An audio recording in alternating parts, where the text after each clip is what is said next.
Hamas کے surprise حملے سے اسرائیل بوکھلا گیا، غزہ پر وحشیانہ حملے، رات بھر طیارے آگ برساتے رہے، متعدد عمارتیں ملبے کا ڈھیر بن گئیں، شہداء کی تعداد 250 تک جا پہنچی، 1700 سے زائد زخمی، غزہ کی بجلی کاٹ دی گئی، حماس نے بھی جوابی راکٹ فائر کیے، جنوبی اسرائیل میں حماس کے زیر کنٹرول قصبات میں لڑائی جاری۔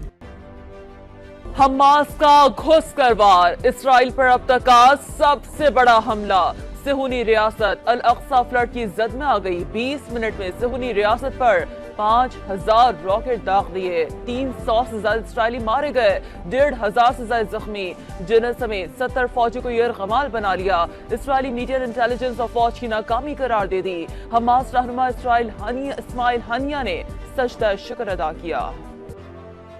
وزیراعظم کا سخت بدلہ لینے کا اعلان، کہا جہاں حماس ہوگی وہاں علاقہ کھنڈرات میں بدل دیں گے، امریکہ بھی صہیونی ریاست کی حمایت میں کے لیے آ گیا، اس جنگ میں تل ابیب کے ساتھ کھڑے ہیں، جو بائیڈن کا بیان۔ حماس اور اسرائیل کے درمیان جنگ بندی کے لیے کوششوں کا آغاز، سعودی وزیر خارجہ فیصل بن فرحان کا امریکی ہم منصب ٹونی بلنکن سے ٹیلیفونک رابطہ، فوری سیز فائر کی ضرورت پر اتفاق، ترکیہ کا فریقین پر حملے روکنے پر زور، قطر نے صہیونی ریاست کو صورتحال کا ذمہ دار قرار دے دیا، ایران کی حماس کو مبارکباد، فلسطینیوں کی حمایت جاری رکھنے کا عزم، صورتحال پر غور کے لیے اقوام متحدہ کی سلامتی کونسل کا ہنگامی اجلاس آج طلب۔ پاکستان کا مشرقی وسطی کی صورتحال پر اظہار تشویش، اقوام متحدہ اور OIC کی قراردادوں کے مطابق مسئلہ فلسطین کے حل پر زور، عالمی برادری خطے میں دیرپا امن کے لیے کردار ادا کرے، ترجمان دفتر خارجہ کا رد عمل، مسئلہ فلسطین کا فوری حل ناگزیر ہے، نگراں وزیر اعظم کا ٹویٹ، شہباز شریف کی بھی اسرائیلی حملوں کی مذمت، آصف زرداری، بلاول بھٹو، سراج الحق فلسطینی عوام سے اظہار یکجہتی۔ 8 اکتوبر کے تباہ کن زلزلے کو 18 برس بیت گئے، 2005 میں صبح 8:52 پر زمین ہلی اور قیامت ٹوٹ پڑی،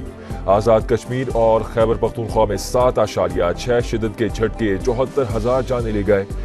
35 لاکھ بے گھر ہوئے، 1.25 لاکھ سے زائد کو معذوری کا روگ، اثرات اب بھی باقی، زلزلے کی خوفناک یادیں آج بھی پیچھا کرتی ہیں۔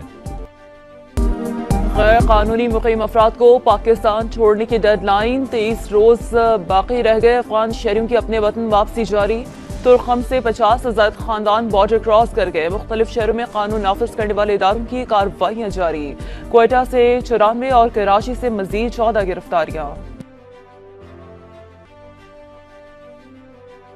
لوگ لگے ہوئے ہیں الیکشن کمپین، آپ الیکشن کی فکر میں ہیں اور ادھر ریاست جو ہے ڈوب رہی ہے آپ کی۔ میں جس سے جنگ لڑتا ہوں پھر اس کی بھی ہاتھ کھلے ہونے چاہیے، میرے بھی ہاتھ کھلے ہونے چاہیے، میرا مخالف قید میں ہو، میں اس کے خلاف جلسے اور تقریریں کروں، مزہ نہیں۔ ریاست ڈوب رہی ہے اور آپ کو الیکشن کی پڑی ہے، ملک کا مجموعی انتظامی ڈھانچہ زوال پذیر، حالات مزید گھمبیر ہو رہے ہیں، اس صورتحال میں انتخابی عمل مخدوش ہو جائے گا، مولانا فضل الرحمان کہتے ہیں مخالف قید ہو اور ہم اس کے خلاف جلسے کریں، ایسے مزہ نہیں آئے گا، میرے ہاتھ کھلے تو مد مقابل کے بھی کھلے ہونے چاہیے۔ کراچی کے راشد منہاس روڈ پر چلتی گاڑی میں خواتین کو ہراساں کرنے کا واقعہ، جوہر آباد پولیس نے ملزم گرفتار کر لیا، عدیل سے ہیروئن بھی برآمد۔ اور ورلڈ کپ کرکٹ میں پاک بھارت ٹاکرا 14 اکتوبر کو ہوگا، انڈین بورڈ نے احمد آباد میں شیڈول میچ کے مزید 14,000 ٹکٹ جاری کر دیے، آج بھارت اور آسٹریلیا مد مقابل ہوں گے۔